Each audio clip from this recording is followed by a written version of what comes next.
আসসালামু আলাইকুম দর্শক। ঢাকায় কিন্তু আজ এক বিশাল সমাবেশ ঘটিয়েছে বিএনপি এবং বিএনপি এই সমাবেশের মাধ্যমে একটি বার্তা দিয়েছে।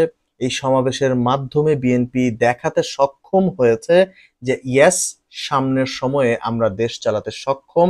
এবং বিএনপি ৩ নাম্বার যে বার্তাটি দিয়েছে সেটি হচ্ছে একটি রাজনৈতিক প্ল্যাটফর্ম থেকে যেইভাবে আ একটি দেশকে পরিচালনা করা দরকার সেটির পুরো সক্ষমতা কিন্তু বিএনপির রয়েছে। এবং ৪ নাম্বার হচ্ছে বিএনপি অনেক বার্তা দিয়েছে যে আমরা যদি দেশ পরিচালনার কাজে আসি তবে বাংলাদেশ একটি নতুন অ্যাঙ্গেলে আবারও বিশ্ব দরবারে আসতে চলেছে।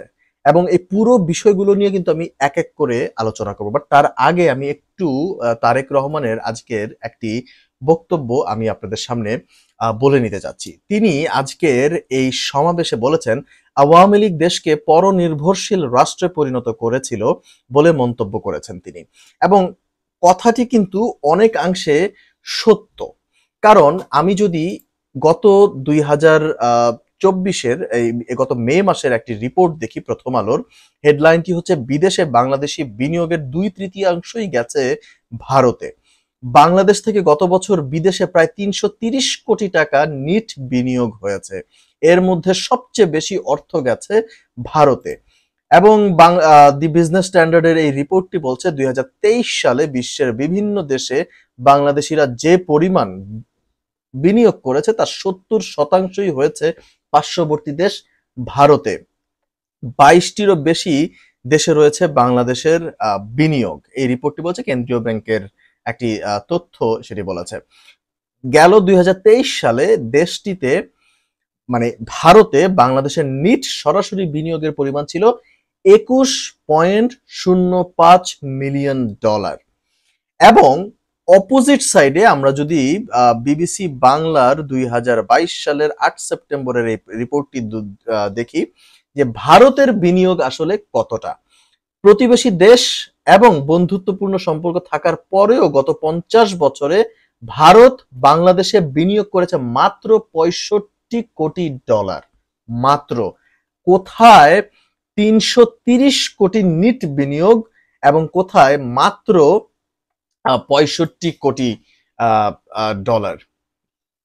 ভাবা যায় এত বিশাল একটি গ্যাপ। অথচ আমরা বাংলাদেশিরা ভারতে বিনিয়োগ করেছি, একের পর এক বিনিয়োগ করে গেছি। মানে হচ্ছে আমার দেশের টাকা অনেকটাই চলে গেছে আমার পার্শ্ববর্তী দেশে, সেটি আমরা কেউ জানিও না। আমি এই রিপোর্টটির আর বিস্তারিত বললাম না, রিপোর্টটি আমার স্ক্রিনেই দেয়া আছে। আপনারা চাইলে অবশ্যই সেটি সার্চ করে দেখে নিবেন এবং সেটি নিয়ে আপনারা নিজেরাও পর্যালোচনা করতে পারেন। এখন আসি হচ্ছে বিএনপির আজকের এই সমাবেশে কেন তারেক রহমান এই কথাটি বললেন যে পরনির্ভরশীল ছিলাম। এক্স্যাক্টলি আমরা কিন্তু পরনির্ভরশীল ছিলাম। আমাদের প্রত্যেকটি জায়গায় আমরা আমদানি নির্ভর একটি দেশ ছিলাম। আমরা কি কখনো পারতাম না আমাদের দেশের যেই পণ্য রয়েছে সেই পণ্যগুলোকে আমরা কোনোভাবে প্রমোট করতে পারতাম না? আমরা আমাদের দেশীয় পণ্যগুলোকে সামহাউ এদের মান আরো তৈরি করতে পারতাম না? আমরা আমাদের দেশীয় অনেক সম্পদ রয়েছে সেইগুলোকে ব্যবহার করে আমরা কোনো কিছু তৈরি করতে পারতাম না? অবশ্যই আমি একটি কথা বলি, সেটি হচ্ছে আমাদের দেশের হয়তোবা অনেক কিছু আছে, অনেক সম্পদ নেই যেগুলো আমাদেরকে আমদানি করতে হয়। যেমন একটি হচ্ছে তুলা। আমাদেরকে তুলা আমদানি করতে হয়। আমরা ডেফিনিটলি আমরা এই ধরনের পণ্য কিন্তু আমরা আমদানি করতেই পারি।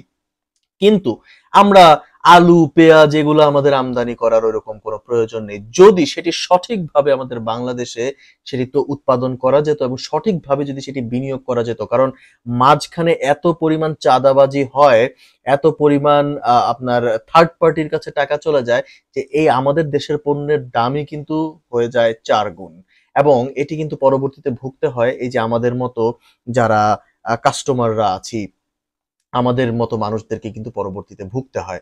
অতএব আমাদের দেশে যদি সুষ্ঠু মানে সবকিছু যদি নিয়ম মাফিক হতো তবে কিন্তু এত দাম বাড়তো না এবং আমাদেরকে সেই পরিমাণ আমদানি করতে হতো না। যেগুলো যেমন হচ্ছে আলু, পেঁয়াজ, ডাল, ডিম এগুলো কিন্তু আমার দেশেই কিন্তু অনেক বেশি উৎপাদন করা যায় এবং সেগুলো কিন্তু আমাদের দেশের প্রয়োজন কিন্তু দেশেই মেটানো যায়।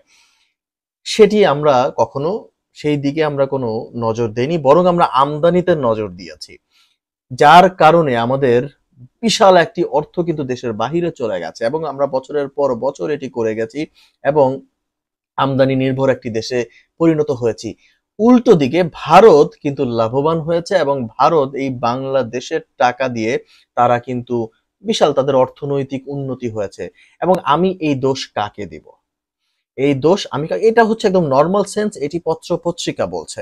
অতএব এই আজকের এই সমাবেশটিতে কিন্তু বিএনপির নেতাকর্মীরা তাদের দুঃখের কথাই বলেছে যে গত ১৬ বছরে তারা কি করেছে, গত ১৬ বছরে তাদের কিভাবে সময় কেটেছে, কিভাবে তারা জেল জুলুমের শিকার হয়েছে এবং কিভাবে একটি বিশাল মানে একটি দল তাদের কিভাবে একটু একটু করে ভাঙার চেষ্টা করা হয়েছে। এবং এই সমাবেশটিতে এটিই বলা হয়েছে যে খালেদা জিয়া কিভাবে বিপদের সময় তার নেতাকর্মীদের দেশে রেখে তিনি পালিয়ে যাননি, বরং নেতাকর্মীদেরকে বাঁচাতে তিনি নির্বাচনে গেছেন, নেতাকর্মীদের বাঁচাতে তিনি জেলে গেছেন। এই সব কিছু আজকে বিএনপির নেতাকর্মীরা তুলে ধরেছেন। এবং একই সঙ্গে যেটি জনাব তারেক রহমান যেটি বললেন সেটি হচ্ছে এই দেশে বর্তমানে এই বর্তমান সময়ে কিন্তু অন্তর্বর্তী সরকারকে কোনোভাবেই ব্যর্থ হতে দেয়া যাবে না। অন্তর্বর্তী সরকারের যে কাজ তারা করছে সেটির কিন্তু একদম স্পষ্টভাবে তিনি প্রশংসা করেছেন এবং তিনি একই সঙ্গে অন্তর্বর্তী সরকারকে এটি মনে করিয়ে দিয়েছেন, যদি সরকার ব্যর্থ নিজ দায়িত্বে হয় তবে সেটি অন্য ব্যাপার। তার মানে উনি বলেছেন যে অন্তর্বর্তী সরকারকে ব্যর্থ হতে দেয়া যাবে না, যদি অন্তর্বর্তী সরকার নিজেরাই নিজেদের ব্যর্থতার কারণ না হয়ে দাঁড়ায়, সে ব্যাপারেও তাদেরকে সতর্ক করে দিয়েছেন। আমি যদি একটু লাইনটি আপনাদেরকে পড়ে শোনাই।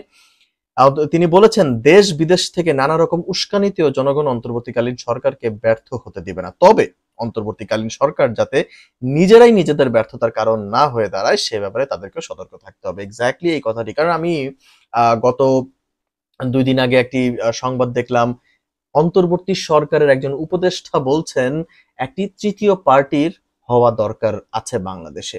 দেখুন, একটি কথা স্পষ্ট করে বলে দিই, তৃতীয় পার্টি অবশ্যই হওয়ার দরকার আছে।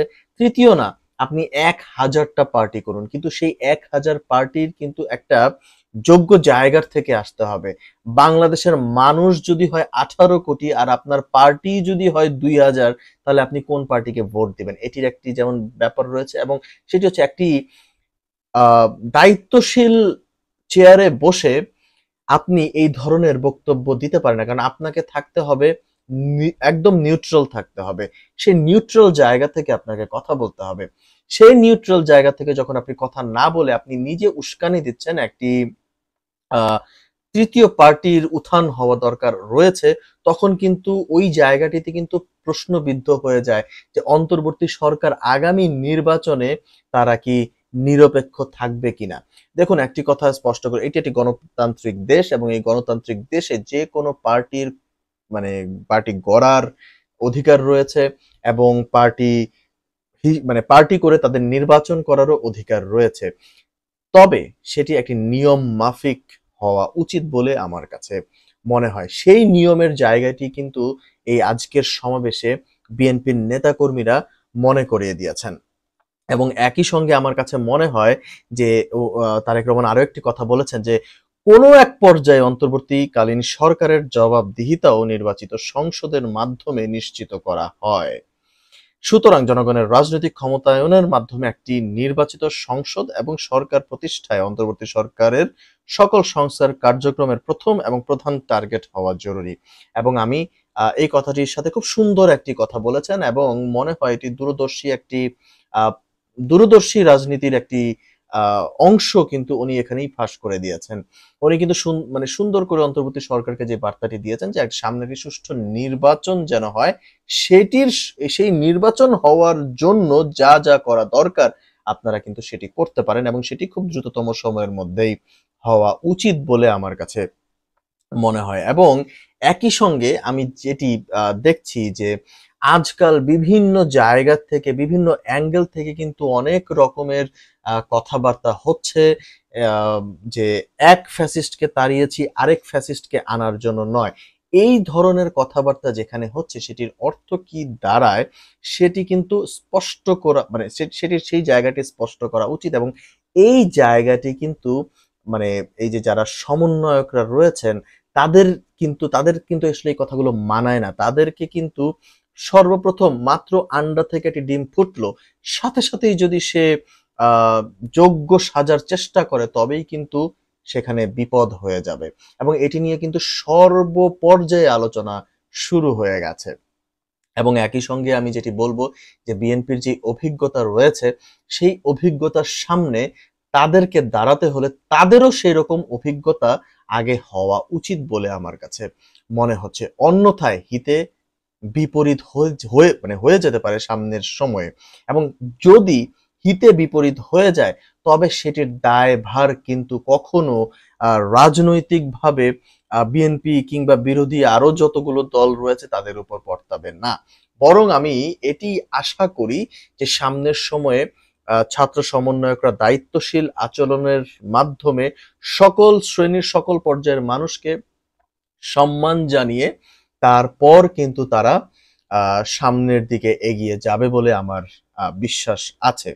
এবং একই সঙ্গে আমি এটি মনে করিয়ে দিতে চাই যে যারা সিনিয়র রয়েছে, যারা বিগ পার্টি রয়েছে, এই যে রাজনৈতিক যে পাঙ্গা, আমার কাছে মনে হয় যে ছাত্র সমন্বয়কদের একটু ধীরে সুস্থে তাদের নিজেদের গুছিয়ে তারা যেন সমালোচনার বাহিরে এসে তারপরে যেন তারা কিছু একটা করে, এবং তাতে কিন্তু তাদেরই ইমেজ ভালো হবে, বরং নষ্ট হবে না।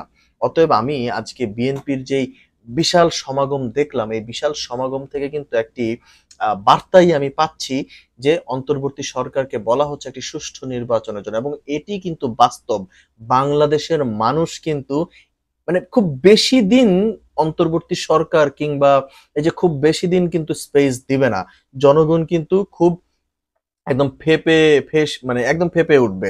তারা কিন্তু তখন আর স্পেস দিতে চাইবে না। অতএব অন্তর্বর্তী সরকারের সেই দিন আসার আগে আমি মনে করি তাদের একটি রোড ম্যাপ তৈরি করা উচিত, যে আমরা এই রোড ম্যাপের থ্রুতে একটি সুষ্ঠু নির্বাচনের দিকে এগোবো। এবং আমিও যতটুকু দেখছি যে অন্তর্বর্তী সরকার কিন্তু সেই স্টেপস গুলো নিচ্ছে এবং সেই সংস্কারের কাজগুলো কিন্তু করছে, কিন্তু এই সংস্কারের কাজগুলোর মধ্যে কিছু মন্তব্য এমন আসার কারণে, এমন কিছু মন্তব্য আসছে যেগুলো কিন্তু অন্তর্বর্তী সরকারের যে অ্যাচিভমেন্টস গুলো রয়েছে সেগুলোকে কিন্তু প্রশ্নবিদ্ধ করছেই বলে আমার কাছে মনে হয়। ধন্যবাদ।